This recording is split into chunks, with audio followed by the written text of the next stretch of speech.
Ya, pemirsa berita selanjutnya ini datang dari perkembangan kasus pasangan sejoli Handi Salsabila. Ya, kini kasus kecelakaan yang melibatkan 3 oknum anggota TNI Angkatan Darat itu semakin terang benderang dengan digelarnya 2 rekonstruksi di 2 tempat berbeda. Rekonstruksi tabrak lari digelar di kawasan Nagrek, Kabupaten Bandung pada Senin pagi dan sementara itu rekonstruksi pembuangan tubuh korban digelar di Desa Menganti, Kecamatan Rawalo, Banyumas. Iya, dari rekonstruksi yang dilakukan terungkap bahwa tubuh kedua korban dibuang dengan cara dilempar dari atas jembatan. Diduga saat dibuang ke sungai salah satu korban masih hidup.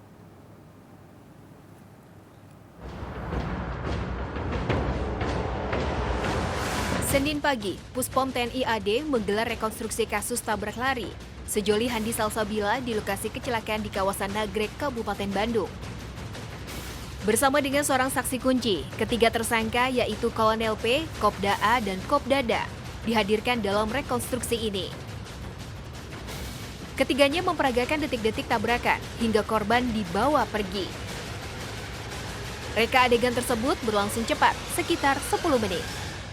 Ada 5 adegan yang dilakukan dalam reka adegan ini.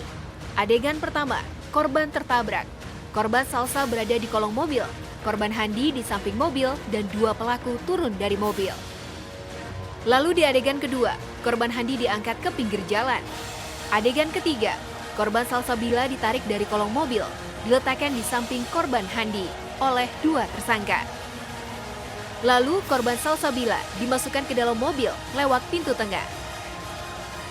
Adegan keempat, korban Handi dimasukkan ke dalam mobil lewat pintu belakang oleh 2 tersangka dan saksi. Sedangkan adegan kelima, tersangka membawa pergi kedua korban.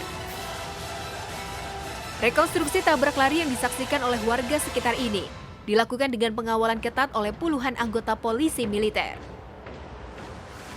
Tampak ketiga pelaku sudah menggunakan pakaian tahanan berwarna kuning dan kepala mereka sudah pelontos.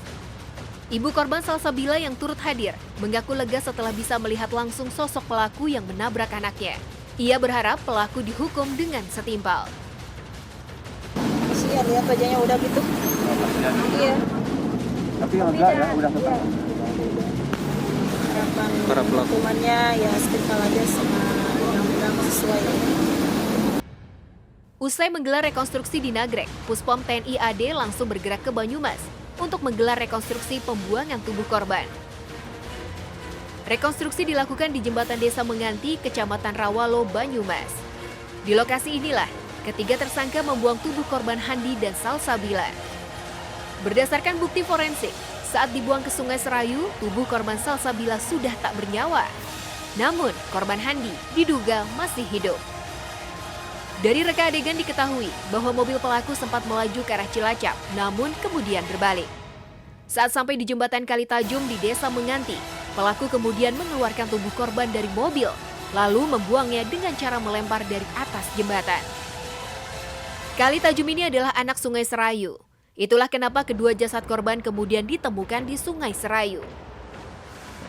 Alhamdulillah sudah bisa berjalan dengan baik kegiatan rekonstruksi. Kemudian ditindaklanjuti nanti di tempat yang lain berdasarkan keterangan. Sementara itu yang bisa kami sampaikan karena memang secara rinci ada pihak-pihak yang berwenang yang menyampaikan. Sebelumnya, pertengahan Desember lalu, masyarakat dihebohkan dengan hilangnya sejoli Handi Salsabila setelah mengalami insiden tabrakan di Nagrek. Beberapa hari kemudian, kedua korban ditemukan meninggal dunia di Sungai Serayu Cilacap dan Banyumas, Jawa Tengah. Belakangan terungkap, para pelaku yang menabrak korban dan kemudian membuang tubuh korban adalah oknum anggota TNI AD. Demikian tim liputan Antv melaporkan.